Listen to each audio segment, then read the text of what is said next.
الله نحمده ونستعينه ونستغفره ونؤمن به ونتوكل عليه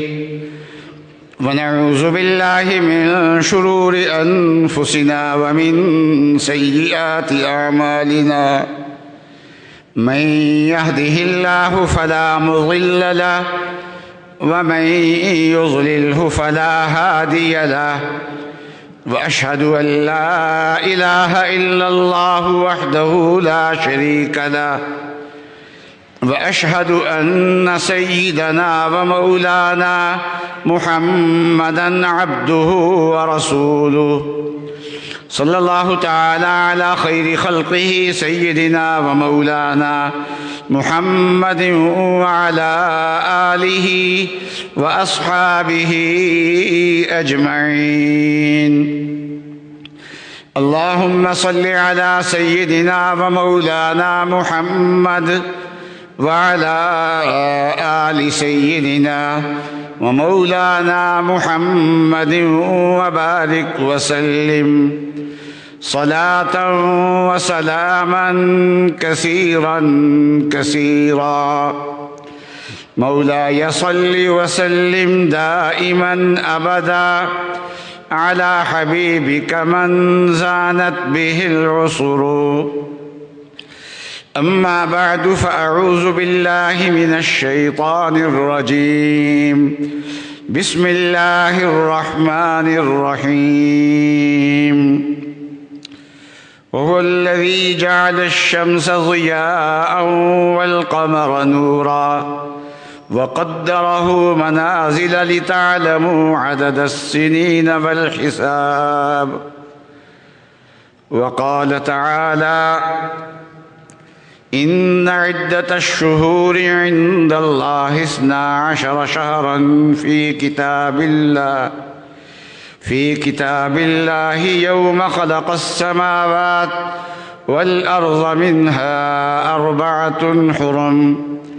ذلك الدين القيم فلا تظلموا فيهن أنفسكم وقاتلوا المشركين كافة كما يقاتلونكم كافة. صدق الله العظيم وصدق رسوله النبي الكريم. بزرگان محترم اور برادران عزیز، آج جنوری کی 3 تاریخ ہے اور ماہ رجب کی 2 تاریخ ہے، تو گویا نئے سال کا آغاز بھی ہے اور ماہ رجب کی بھی خاص فضیلت ہے.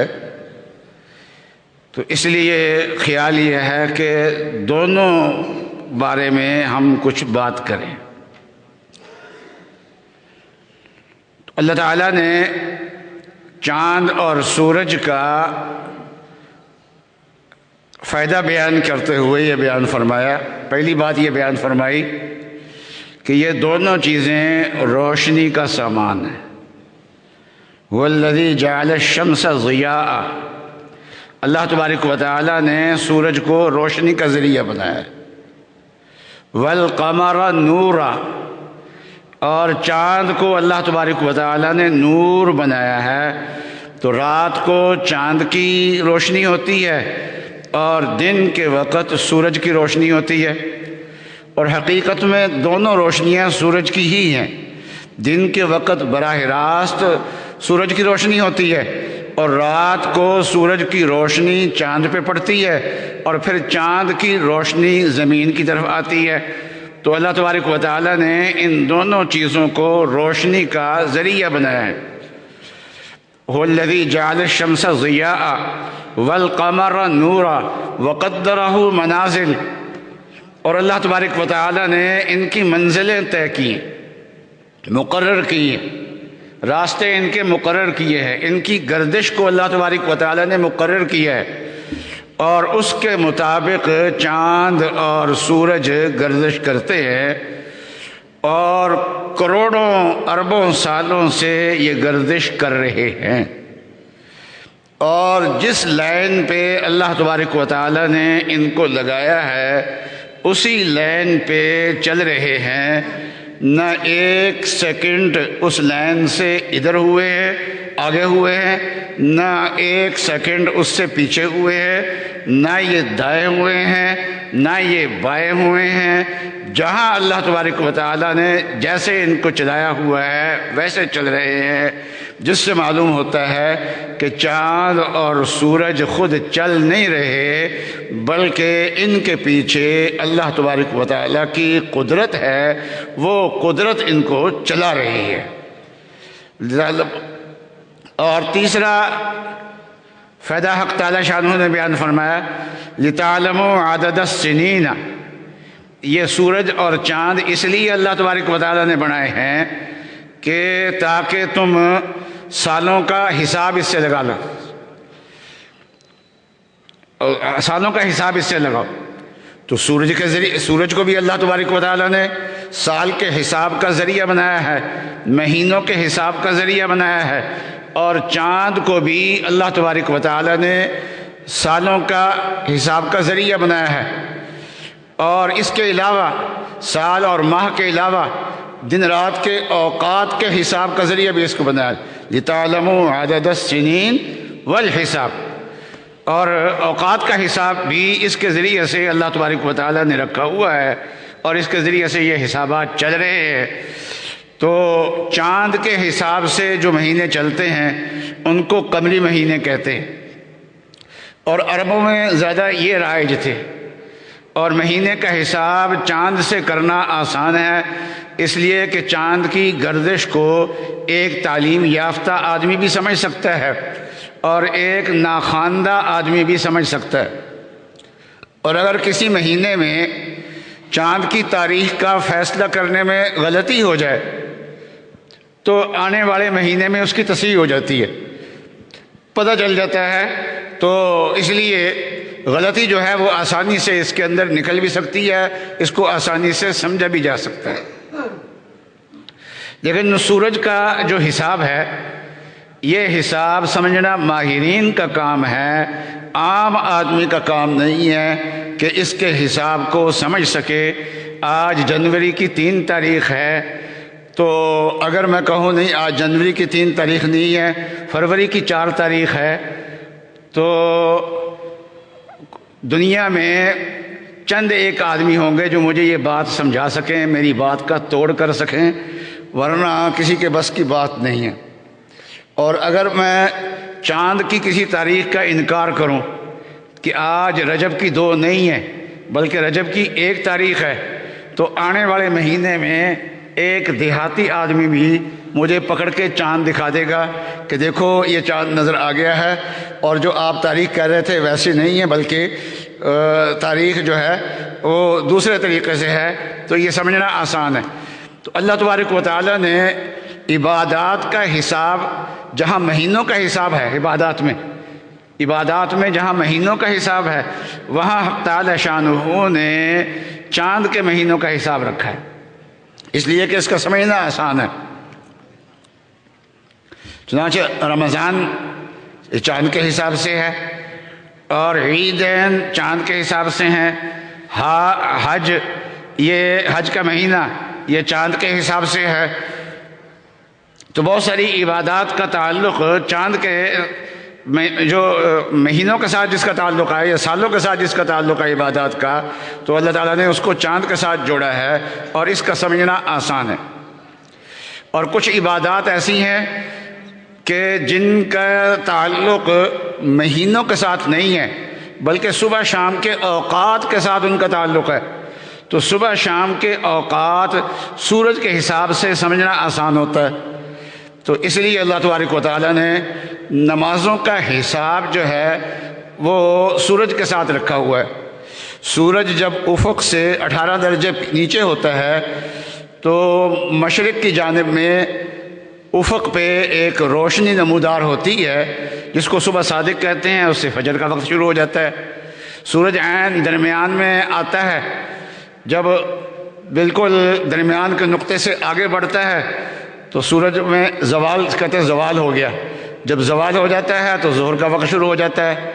جب سائے 1 مثل یا 2 مثل ہو جائیں تو عصر کا وقت شروع ہو جاتا ہے، سورج غروب ہو جائے تو مغرب کا وقت شروع ہو جاتا ہے۔ مغرب کا وقت میں بھی عشاء تک مغرب کی جانب میں افق میں روشنی رہتی ہے، لیکن جب سورج افق سے 18 درجے نیچے چل جاتا ہے تو پھر وہ روشنی ختم ہو جاتی ہے، تو عشاء کا وقت شروع ہو جاتا ہے۔ تو نمازوں کے اوقات کو اللہ تبارک و تعالیٰ نے سورج کے ساتھ جوڑا ہے، اس لیے کہ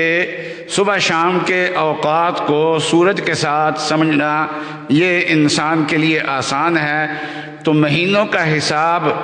تو جن عبادات کو اللہ تعالیٰ نے مہینوں کے ساتھ جوڑا ہے تو وہاں مہینوں کا حساب اللہ تعالیٰ نے قمری رکھا ہے، اس لیے کہ وہاں مہینوں کا قمری حساب کو سمجھنا آسان ہے۔ اور جہاں اللہ تعالیٰ نے صبح شام کے اوقات کو عبادات کو جوڑا ہے تو وہاں اللہ تعالیٰ نے سورج کا حساب رکھا ہوا ہے۔ دونوں حساب اللہ تعالیٰ کے پیدا کردہ ہیں، اس لیے ہاں البتہ قمری حساب کو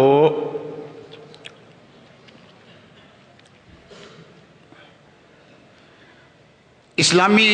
حساب کہہ دیا جاتا ہے، اسلامی مہینے کہہ دیا جاتا ہے۔ محرم، صفر، ربیع الاول، ربیع الثانی، ان کو اسلامی مہینے کہہ دیا جاتا ہے، اور اس کی کئی وجوہ ہیں۔ ایک تو یہ ہے کہ عرب میں انہی کا حساب رائج تھا زیادہ، عرب میں ناخواندگی تھی اور قمری مہینوں کا حساب آسان ہوتا ہے، اس لیے عرب میں یہ قمری مہینے ہی کا حساب زیادہ چلتا تھا۔ تو حضرت صلی اللہ علیہ وسلم نے بھی اسی کو اختیار فرمایا، تو اس حساب سے جب حضرت صلی اللہ علیہ وسلم نے اس کو اختیار کر لیا وہ اسلامی بن گیا، جس کی نسبت رسول اللہ صلی اللہ علیہ وسلم کی طرف ہو گئی تو وہ چیز اسلامی بن گئی۔ پھر قمری مہینوں کے حساب والی جو عبادات ہیں ان کو حق تعالی شانہ نے قمری مہینوں کے ساتھ جوڑا ہے، اس لیے بھی یہ اسلامی ہے۔ اور تیسرا اس وجہ سے بھی کہ اللہ تعالیٰ نے 10ویں پارے میں سورہ توبہ میں اسی حساب کا تذکرہ کیا ہے۔ ان عدۃ الشہور عند اللہ 12 شہرا فی کتاب اللہ یوم خلق السماوات والارض منها 4 حرم۔ تو اس آیت میں اللہ تعالیٰ نے جس 12 مہینوں کا تذکرہ کیا ہے اور ان میں 4 مہینے جو ہیں وہ محترم مہینے ہوتے ہیں، تو جن محترم مہینوں کا تذکرہ اللہ تبارک و تعالیٰ نے کیا ہے تو ان کا تعلق قمری حساب سے ہے، تو اس حساب سے اسلامی مہینے ان کو کہہ دیا جاتا ہے۔ تو لیکن دوسرے مہینوں کو غیر اسلامی نہیں کہیں گے۔ تو البتہ شمسی اور قمری دونوں حساب جو ہیں یہ اللہ کے ہی ہیں، اور اللہ تعالیٰ نے ان کو حساب ہونا قرآن میں بیان کر دیا ہے، اس میں کوئی بات نہیں ہے۔ لیکن جب شمسی مہینے حساب سے نیا سال شروع ہوتا ہے، جنوری دسمبر 31 دسمبر ختم ہو رہا ہوتا ہے اور 1 جنوری شروع ہو رہا ہوتا ہے، تو اس میں تقریبات منائی جاتی ہیں، اور ان تقریبات میں لہو و لعب بے حد ہوتا ہے، شراب نوشی اور فحاشی اس قسم کی چیزیں اس میں شامل ہوتی ہیں، تو اس کی قطعاً گنجائش نہیں ہے۔ اور اگر یہ چیزیں نہ بھی شامل ہوں، اس میں فحاشی، شراب نوشی، یہ چیزیں اس میں شامل نہ بھی ہوں،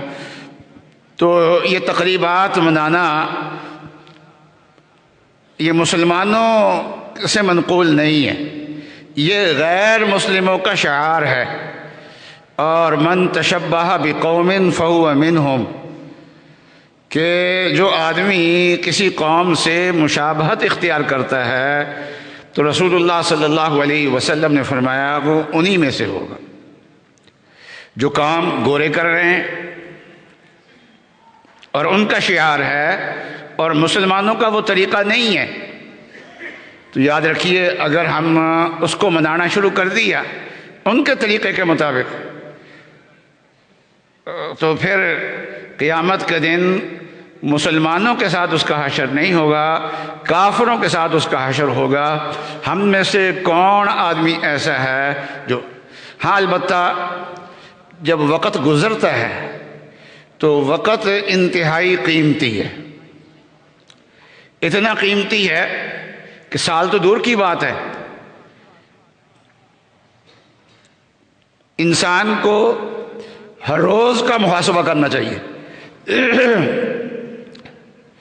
یومیہ محاسبہ انسان کو اپنا کرنا چاہیے۔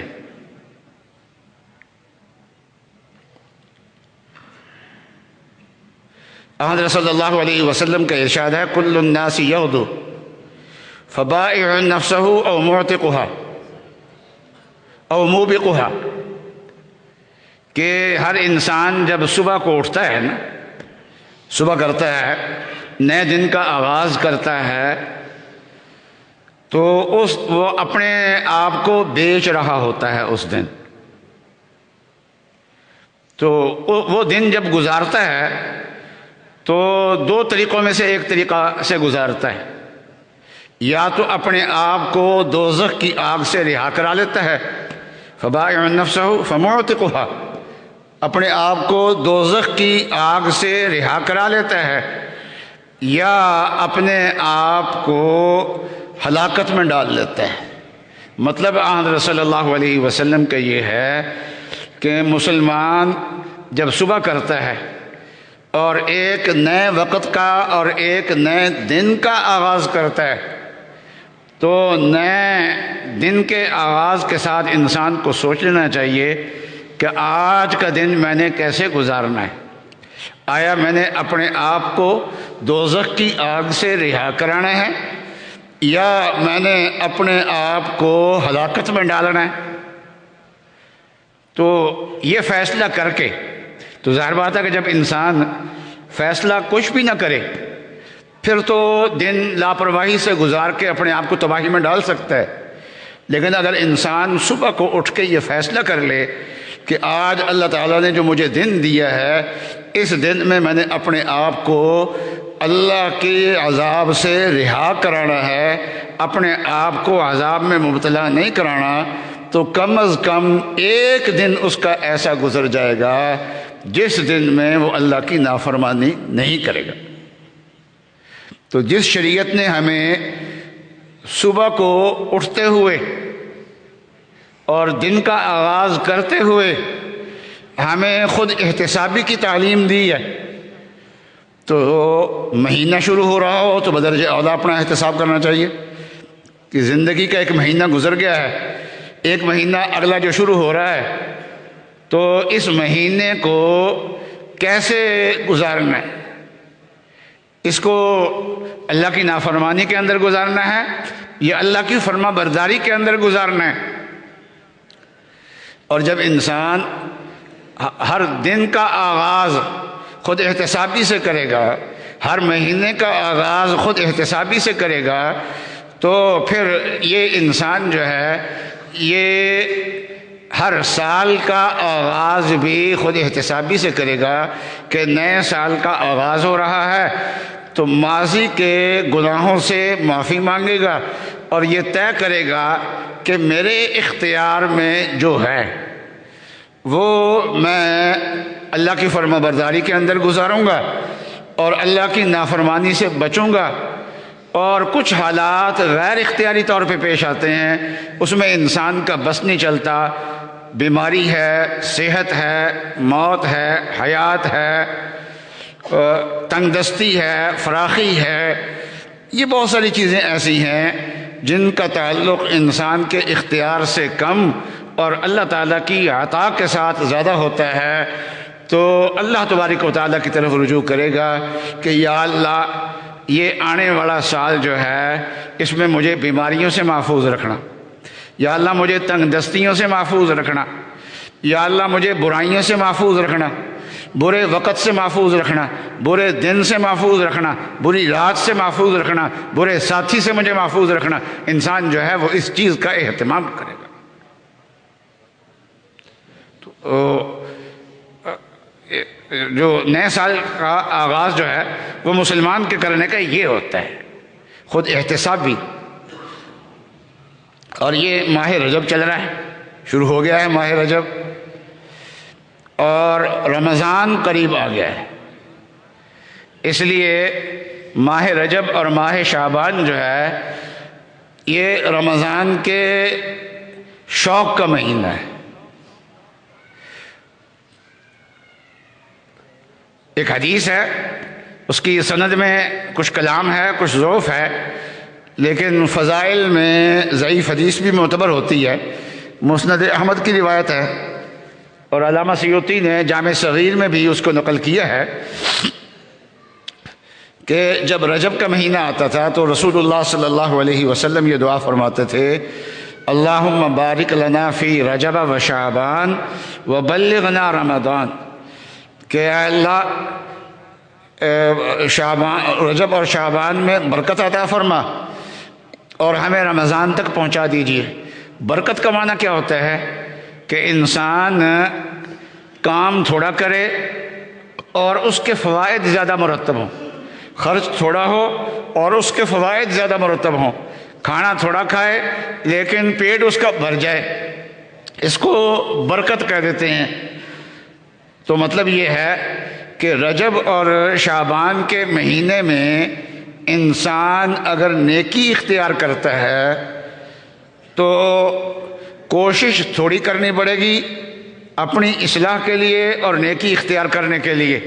کوشش اس کو تھوڑی کرنی پڑے گی، اور اللہ تبارک و تعالیٰ اس کے اندر برکت زیادہ عطا فرمائیں گے تو فوائد زیادہ ہو جائیں گے۔ اس لیے ویسے تو ساری زندگی انسان کو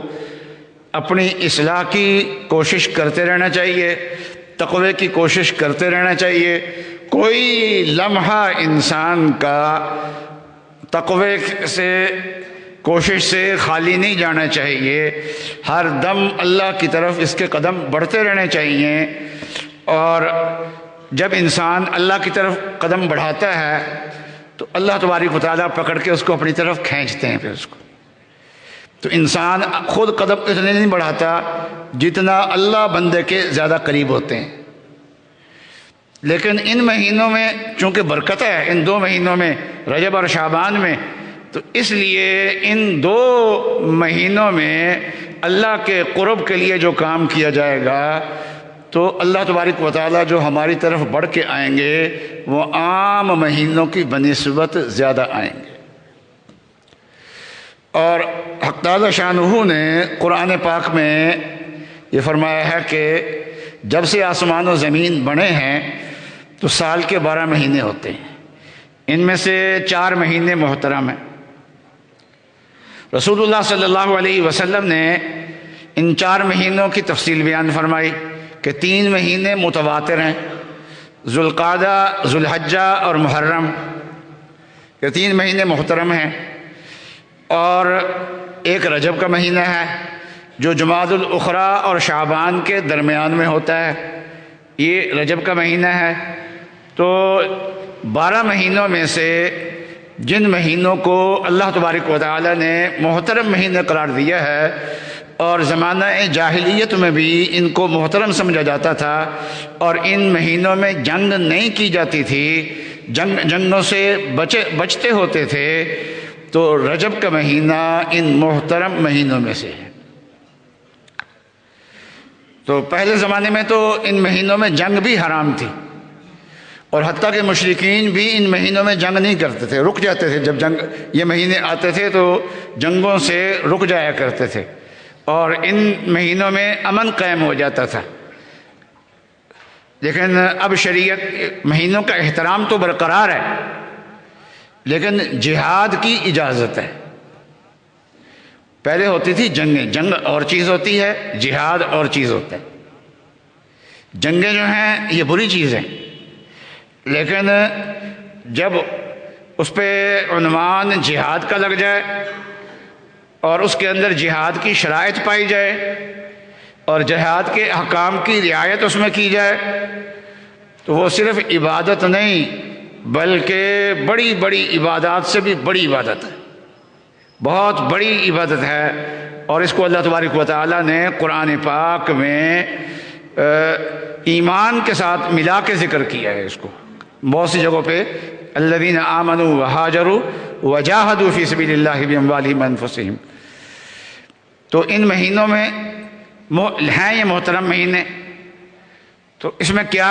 ہے؟ ایک اللہ تعالیٰ نے حکم دیا ہے، بس میں اسی کو بیان کرتا ہوں۔ فرمایا فَلَا تَظْلِمُوا فِيهِنَّ أَنفُسَكُمْ، تم ان مہینوں میں اپنی جانوں پہ ظلم نہ کرو۔ جانوں پہ ظلم کیا ہوتا ہے؟ گناہ کرنا۔ تو ان محترم مہینوں میں، تو رجب کا مہینہ جو ہے، اس میں یہ طے کر لیں کہ ہم نے اس ایک مہینے میں گناہوں سے اپنے آپ کو بچانا ہے، اور اگر ہو جائے گناہ